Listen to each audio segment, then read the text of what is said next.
Are you wearing a wire? On a person like that's crazy, but I guess it's real. I knew it was real, but I'm just like I never heard of nobody really doing that. But shit, I guess people doing that. That's crazy. His involvement, because his involvement right now is kind of tangentially involved, right? Where he's the funder, but there's no direct allegation that he said, hey, this is what I want done. There's an allegation that he spoke in code and he could have said this and all these different things, but there's no allegation that says, hey, this is what he said and this is what was going to happen. And to be clear, when we're talking about this, obviously there are multiple people involved. You can't have a conspiracy unless there are several people involved, especially something like this. Sure. So although Banks might be the most famous of the names that are called out in the indictment, he's not the only one. And I'm going to list them out. In the indictment, we have Kevon London Grant, we have DeAndre Dontrell Wilson, we have Keith Jones, David Brian Lindsay, and Asa Houston. And the indictment also names 5 co-conspirators, with Banks being one of them. In the indictment, he's referred to by his initials DB, or co-conspirator 1. So it's crazy, right? Because when they say DB, the first thing I think about is King Von, and I'm like, damn. Do you think that Durk is paying for all the King Von karma? Karma is a bitch. That he kind of left on this earth? Maybe I'm wrong.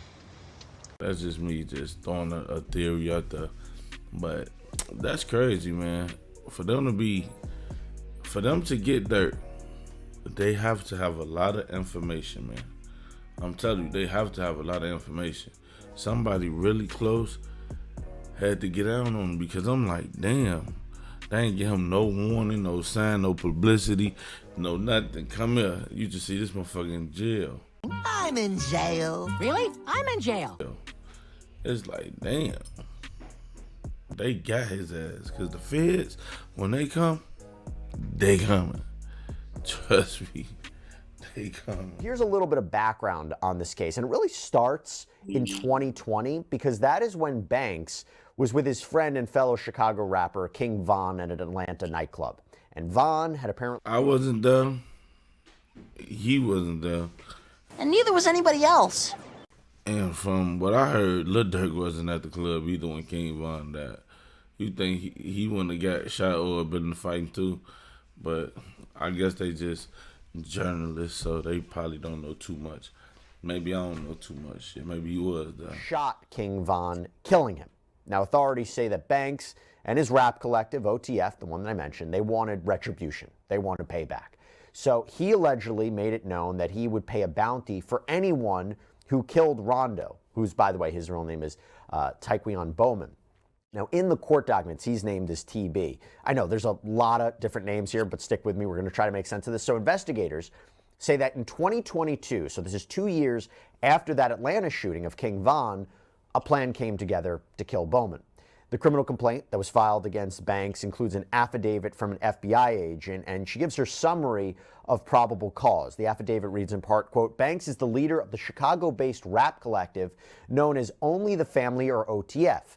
In addition to OTF's status as a rap collective, I know based on the investigation that OTF also acts as an association, in fact, of individuals who engage in violence, including murder and assault, at the direction of Banks and to maintain their status in OTF.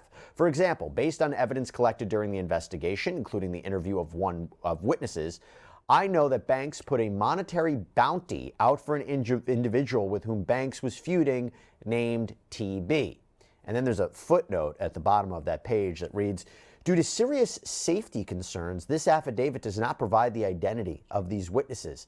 Based on the FBI's investigation, I know that witnesses and or their family members have already received threats and or have been contacted in what appears to be attempts to influence their participation in this investigation.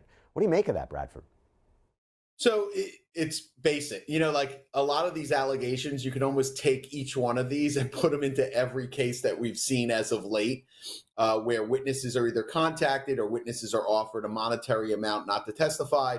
And sometimes that comes with a civil case. You know, like if there's a civil matter that's outstanding, they might say, hey, listen, there's a civil matter that you could have, and we're going to give you a settlement of XYZ. The feds automatically take that as you're buying off a witness.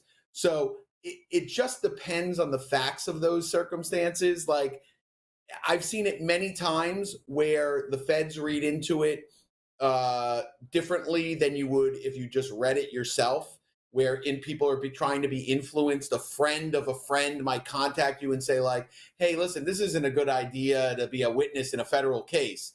The feds take that as, oh, hey, this is, Bob Smith influencing this witness because he's friends with this person who's friends with that person.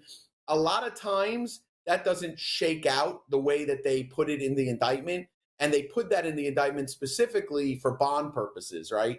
So when you go in for bond, they say, hey, listen, this guy's trying to influence everybody, and here's all these things. But when you actually get into the case, sometimes those things don't shake out, and then it's already too late because you already moved for bond and you didn't get bond.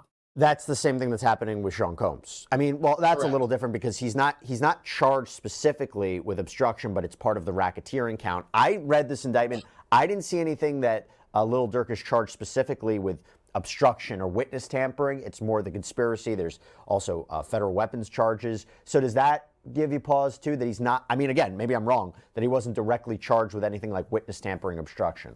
Yeah, it always gives me pause. Whenever the feds throw an indictment in, it gives me pause right away because a lot of times you'll see in the indictment, there's a lot of accusations in the indictment that when you start getting into it and it starts kind of flushing out the facts, they stretch what could be a basic fact, they stretch it into something that it's not. And I've seen this time and time again. So in this case, it could be individuals that are loosely associated with OTF or that is signed to the label or something else that has contacted a witness, and they're trying to put whatever they did onto Dirk Banks. So that's the issue here, right? Is that they're just lumping them all together. They'll just say, hey, listen, because this guy did that, obviously Dirk is the quote unquote leader of OTF. He must have known what was going on. Therefore, he shouldn't get a bond because this is a dangerous gang and etc. You notice they stopped short of saying this is a dangerous gang and said this is a dangerous association of individuals that known as OTF, which I thought was interesting because generally speaking, when it comes to any of these rap groups, so like, there's OTF and YNW and YSL, and they all say like, hey, all of these nicknames, this is all a gang. And even though it's a record label, it's also a gang. And that's kind of their argument with every single one of these. And that's going to be their argument here. But I thought it was interesting in the indictment, it didn't specifically say gang. It said an association of individuals that go under OTF. I thought that was kind of interesting because I don't know what kind of evidence they have to say OTF is or is not a gang legally, the legal definition. I thought it was PTSD from the YSL trial. Let's not rush to call anything a gang because of all the trouble there. That's a separate conversation. We can have a long talk about that. Okay, but this I think could be problematic for Lil Durk, and I'll get into this because on the morning of October 24th, we have federal and local law enforcement. They execute these search warrants in Chicago. They arrest Grant, Wilson, Jones, Lindsay, Houston. And that is when they learned that Banks had booked multiple flights that were leaving the country. The affidavit says the FBI received notifications from U.S. Customs and Border Protection showing that Banks had been booked as a passenger on 2 international flights, a one-way flight from Miami to Dubai, United Arab Emirates, connecting through Doha, Qatar, scheduled to... See, that's where he fucked up at. He should have made the mug a round trip. So when they try to say, you try to flee the country, hey, look, I was coming back. I didn't tell him that I was coming back. I was just trying to go see some family. Welcome. You think they'll believe that? I don't think so. Dirk for the rack, for real. That bitch is to get out of her. He ain't wrong. Fleet in the loo. Go, run. Run. Run. Cause boy, he got some shit. I would have did just like Russell Simmons. I'm gone. I'm out of here. I'm selling all my stuff. I'm gone. And it's crazy because I was thinking like, damn, he was real close with the DA and stuff in Chicago. Do you think that she knew the whole time that he was getting indicted? They was sharing tickets and he was giving her concert tickets and they was like, then it's like, damn, you couldn't give me a heads up like, damn, they owe me? Looks like the feds. I wouldn't have ratted you up. That's crazy, though. Depart the evening of October 24th, and one-way flight from Fort Lauderdale to Switzerland, connecting via New Jersey, also scheduled to depart the evening of October 24th. Now, Banks didn't board either flight, but at approximately 6:40 p.m., the FBI received an additional CBP notification that Banks had been booked as a passenger on a private plane departing Miami and destined for Italy, scheduled to depart at approximately 9 p.m. At approximately 8 p.m., Banks was arrested by law enforcement in the vicinity of the departing airport. So, Bradford, I mean, that seems to be evidence that he might have been trying to leave the country. You tell me what you make of that. So, I make a couple different things of that. So the first part of that is all the countries that he has. That Dubai is going to extradite you. Switzerland's going to extradite you. These countries are going to extradite. You know, the only places that don't extradite are like you go to Vietnam, you go to Morocco. There's certain countries that don't extradite, like strictly don't extradite. All these other countries, even if they don't have a treaty with the U.S. for extradition, they're going to extradite because they rely on the U.S. for money. They rely on the U.S. for support. Switzerland, especially. Italy will deport you in about 10 seconds. They'll extradite you in 10 seconds. So I don't make much of. So what they trying to say? Durk ain't do his research, bro. My man was just trying to get the fuck out of here. He ain't even go to a place. That's what I was thinking. Like, did he at least try to go to a place that won't extradite him and send him back? Way, could you send him back, please? He's stupid. He's finna go right over there and get turned right back around. Man, you know these people connected. I swear, I'm like, bro, he'll be a dog if all the places that, like, he went to places that wouldn't send him back, and then, like, he get over there, and they be like, oh, you good? What up, Lil Durk? Like, what the fuck did he think was gonna happen, man? That's why it's not good to go on a run, man. No matter how much money you got or whatever, it's make your life 10 times harder. Shut up! Shut up! Shut up!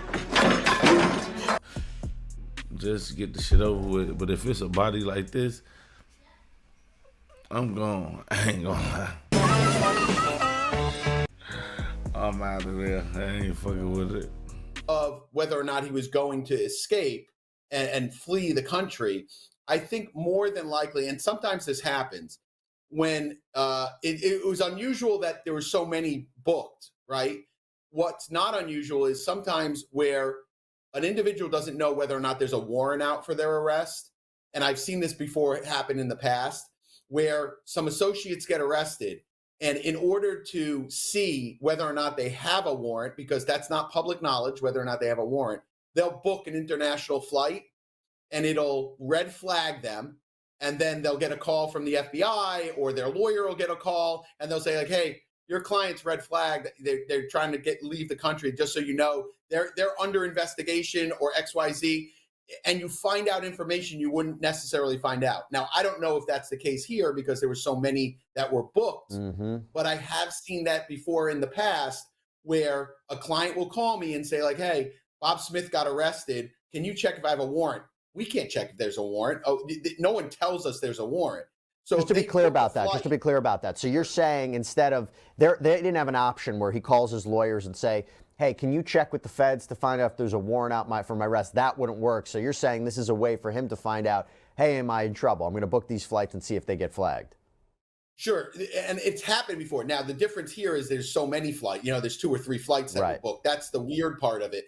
But it wouldn't be weird for me to see someone that books a flight to the Bahamas. They book a flight to, Italy or Spain. And then, within 6 hours of booking that flight, they get a call or we get a call. That happens quite often. Now, it depends on your lawyer. Like, for example, me, if somebody says to me, hey, do I have a warrant out? And, my associate got arrested. I've been doing this so long, I can make a phone call and not necessarily find out if there's a warrant, but I'll find out. They'll tell me, hey, listen, don't have your guy leave the country. Like he's being watched. And then I know, okay, just let me know if I need to surrender him or whatever I need to do. And that's the relationship that you build over 30 years. Not everyone can do that. That's an interesting alternative explanation for that. I'm sure it will come out in a bond, excuse me, in a bond hearing if he's questioned about that. So let me go now to these alleged co-conspirators and what exactly happened here. We have to make sense of it. So the indictment that was filed in the Central District of California gets into it, and it says that all of them conspired and agreed with each other to knowingly use facilities of interstate and foreign commerce, namely airplanes, cars, cell phones, and the internet, with intent that the murder of TB be committed in violation of laws of any state, namely the state of California, as consideration for the receipt of and consideration for a promise and agreement to pay anything of pecuniary value, namely money and lucrative music opportunities with OTF. So this is a murder for hire plot in exchange for career opportunities or money. And according to the FBI and other investigators, that's crazy. Y'all rappers really using that as a manipulation tactic. If that's true, that's crazy, because a lot of people know how big King Von got, and I'm pretty sure a lot of people will bite just at that opportunity. And you could be our next big star. You got to think about it. I got a top from my script. She from Kankakee. I got a. Imagine being that guy. Like, imagine being like a King Von without all the other stuff that you heard. Like what?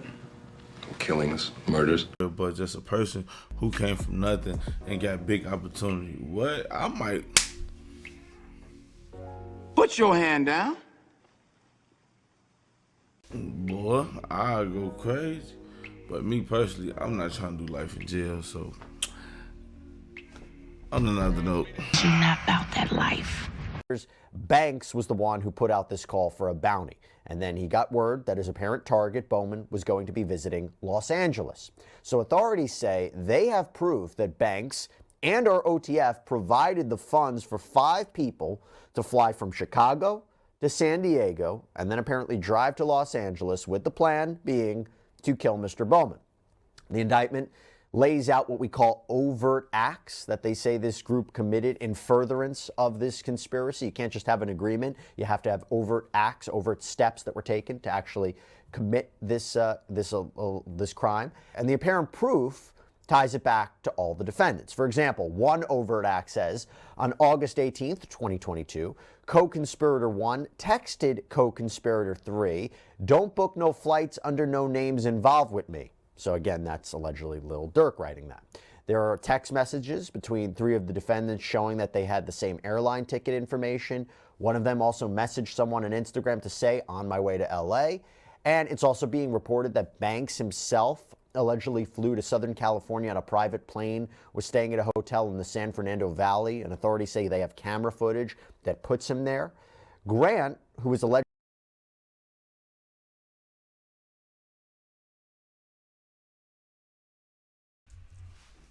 that ain't right. That's bad. Because what are you even doing in California when this happened, man? Niggas be want to be too much involved, bro. If you gonna be a boss man like that, then be a boss man. But what you want to go and drive past the scene? Niggas be too involved. I wouldn't have been nowhere near California. That's when his ass should have been out the country. That's when he should have been out the country. He doing too much. He tweaking. I hope that shit ain't true. Because if it is, federal nightmares. I'm having federal nightmares.